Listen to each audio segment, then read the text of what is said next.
Waalaikumsalam ya. Okey, bagi colek buah tu. Boleh nak kat sebelah Betul. boleh Boleh campur semua. Alright, ada jambu. Jambu Okey, ada jambu. Okey, kita ada sengkuang. Alright. Okey, boleh sengkuang Boleh. Alright. So, nanah boleh Boleh. Alright. Okey, nanah ni manis ni. Okey. Okey, pelam boleh Boleh. Ini pelam lemak bang. Pelan lemak Ya, pelam lemak. Okey. Alright. Okey, kita masuk apple sikit bang Boleh. Okey, alright. Tambah sikit lagi bang Okey. Tu kuah ada kuah apa?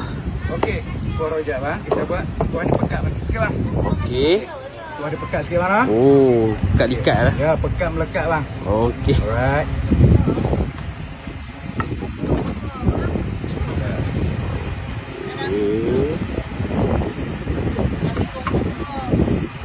Kuah pekat bang. Kacang saya nak extra boleh? Boleh bang, tak ada masalah. Buka je bang. Okey, kita masuk kacang mana? Boleh. Oh, sorry yang ni. Okey. Alright. Macam ni siap? Siap bang. Macam ni harga berapa? Kita bagi RM10 ya bang. RM10 ya? Ya. Alright. Jambu batu, Okey. sengkuang, Alright. nenah, pelam dan juga apple. Okey. Bang, saya nak yang jambu RM10 boleh? Jambu sajalah. Betul? Okey, RM10 ya. Alright.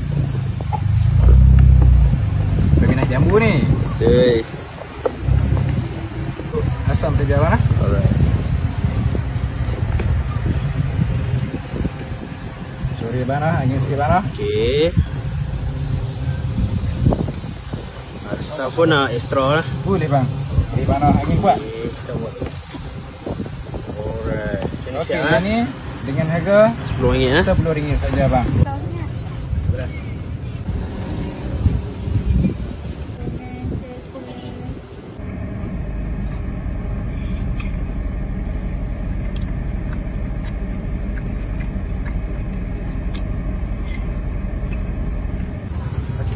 Nanas RM10 bang. RM10 Betul. Nanas saja nah. Betul nanas Okey. saja.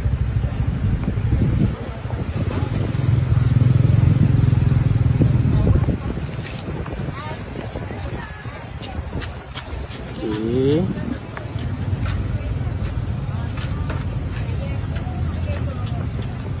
Ya. Okey. Yang ni nak letak asam Ini tak asam je bang. Betul.